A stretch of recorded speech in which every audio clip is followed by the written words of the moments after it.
My name is Ian Pelham Turner, and my business partner here and royal photographer is Helena Shard. I have been a royal photographer for 47 years now, and Helena came to start working alongside me 10 years ago.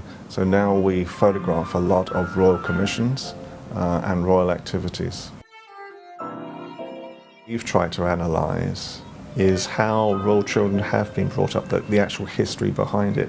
And so the types of activities and how royal children have been brought up obviously influences how they are as adults as well. And so what we've tried to analyse now is, over the 150 years, why the royal family are like they are today. The show must go on is one of the sort of the big aspects of the royal family. Historically, royal children were very lonely. It was a very, very lonely existence. Started with Queen Victoria when she was just a princess. She had a very sad upbringing, really didn't have any friends and relied on her 132 dolls as a source of entertainment. She didn't like her children, unfortunately, either, and again instilled fear in them, but loved her husband Albert. But she really wasn't so keen on Edward VII, one of her sons, who was known as Bertie, because she blamed him for the death of her husband. But the main thing is really the change, the fear and sadness really from Victoria days changed so much coming into modern life, and really the Queen, Queen Mother, and I think George VI changed things because they brought up their children so well. That's Elizabeth and Margaret. They were given such a huge amount of love and things completely changed. The royal family have recognised the fact that if they give the world and the media a means of actually showing and showcasing what they do and who they are, then they will get moments of privacy for themselves as well. When we were researching on royal history, I used to go and visit old bookshops, and I found this book on Edward VII of great interest, and Edward VIII, and inside the book was this postcard that had been used really as a bookmark. And when we analysed this postcard, we suddenly realised that this was the most authentic shot of Princess Elizabeth. But how was it taken? Why was it allowed to be taken? What had happened to the photographer? And it threw up all sorts of examples of sometimes of seeing photographs like this and really not understanding because of royal etiquette of how it was allowed to happen in the first place.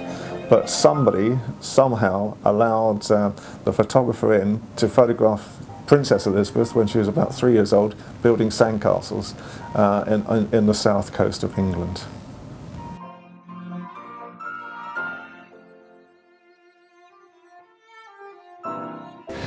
I think obviously for me this is one of the most famous photographs I've ever taken. This was the first commissioned Christmas photographs of Prince William, taken in December 1982. You were then given 7 minutes to actually photograph the most iconic shots in this world. And the etiquette was that Charles, Diana and William were allowed to sit down. You weren't allowed to talk to them. You weren't allowed to direct them in any way, shape or form, but in those 7 minutes you had to have the most iconic photographs, collection of photographs for the Commonwealth for the Christmas photographs in 1982. And as soon as they sat down, there was a gentleman with a stopwatch, and on went the stopwatch. And so you had to create the most iconic photographs. But in doing so, you couldn't direct them at all. And in my case, for example, for the 4 of the 7 minutes initially, Diana had William's teething ring right in front of her face. So the most famous woman in this world, to me at that time, meant that I couldn't see her face. And so I couldn't say to her, "Ma'am, would you mind moving the teething ring because I can't see you?" So I had to sort of use my own wits, and I made a noise like I was dying.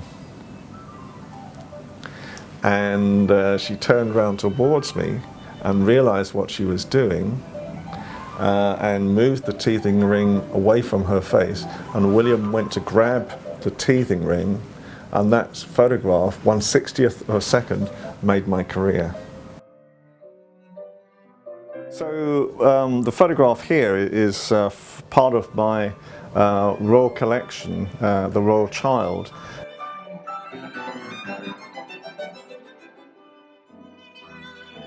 This picture is quite a revealing photograph. It was taken after I had been asked to do the official photographs of William's Christmas shots in 1982, his first official baby shots. And after the 7 minutes that had been allotted to me was up, then Diana decided to walk straight towards the camera and left Charles on the settee, not very happy with life, to say the least. And so this is probably one of the few shots that actually sort of show perhaps the potential first split that was starting to happen between the two of them.